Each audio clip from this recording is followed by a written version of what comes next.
You know you have a man baffled or that you've won your argument when a man just goes quiet. When he goes quiet, when it takes him more than a minute to say something, or when he's like, man, whatever. That's how you know that you won that argument or what you said is true. Not, not entirely true. I guess there's some men, yeah, if they're you caught them and they can't come out of that and they're not used to saying, yeah, you're right. That may be true, but I like to speak for men of a different caliber where I try to place myself and remain or try to elevate. When when men go quiet when you're arguing with them, sometimes it's because they realize there is no solution. And I say solution, not that you won or he lost, because when you argue, there's no winners or losers. You're supposed to come to some sort of solution, some sort of agreement. When you think about it in winning and losing terms, you always lose.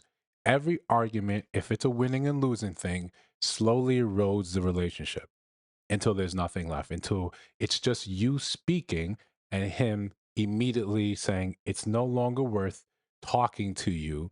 All our arguments go the same way with you having to feel like you won. So let's skip all this and get to the end of this particular argument. What men end up doing is retracting themselves more and more from the relationship.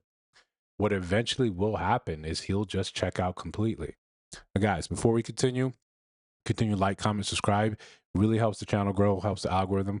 We're trying to get more and more of this content pushed out so we can have more and more real conversations. Where we're gonna go live this Sunday, 7 o'clock Eastern time. So hope to see you guys there.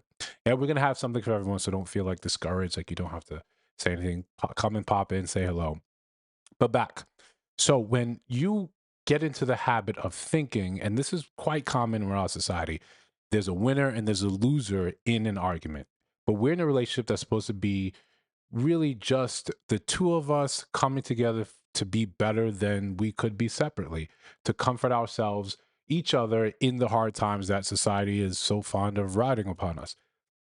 If you think that your partner, spouse is someone you're supposed to dominate, again, only in the bedroom, you have to think about that domination. But if you're looking to be out leveraged or over leveraged or protect yourself from being over leveraged in a relationship, it's just doomed to fail. That's the clear direction it's happening. This is a very young mindset to have where I have to win this argument, he has to lose, I have to prove my point correct. The truth is we can't be right about everything all the time. Sometimes you just feel that this is true when it's actually factually not. There's nothing wrong with being wrong. Absolutely not. Take solace in being able to apologize. For men, the best thing we do is separate our ego from being right. So when we're wrong, our ego's not proved, and it's just like, okay, hey, yeah, I was misinformed. I didn't know, or I didn't consider this thing, this angle, this way, this point of view. So we can get together and be more harmonious because that is the goal, right? That is has always been the goal. When we get and we move so far from that, all we're left with is more and more chaos, more and more chaos. We just can't find a way to make these things happen, get these things right. And because I'm looking to put you in a place, I'm looking to put you in a box and make sure I'm right. Or, and men, this is where we fall short, in the times when it's just easier just to shut up. We are willingly acquiescing to the end. It's not a noble thing to shut our mouths when we know that something is wrong or our voice isn't being heard. This is one of the reasons the state of dating is the way it is now. The state of relationships is the way it's now because men have always more so valued peace than the strife of a continued argument.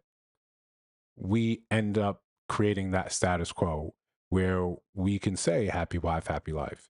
Or if mom's not happy and everyone else is on eggshells and say, hey, don't do that because you'll make her upset. So we're going to live by the emotions of one member of the family when there's five. No, it's fine for you guys to argue. It's fine for you guys to discuss as long as you do things in a respectful manner. As long as you realize that this isn't about defeating the person sitting across from you, the person that shares your bed, this person whose kids share half their DNA.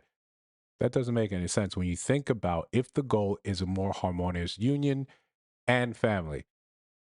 Does now saying you won an argument, does that sound harmonious? Does that sound like we're moving in the right direction?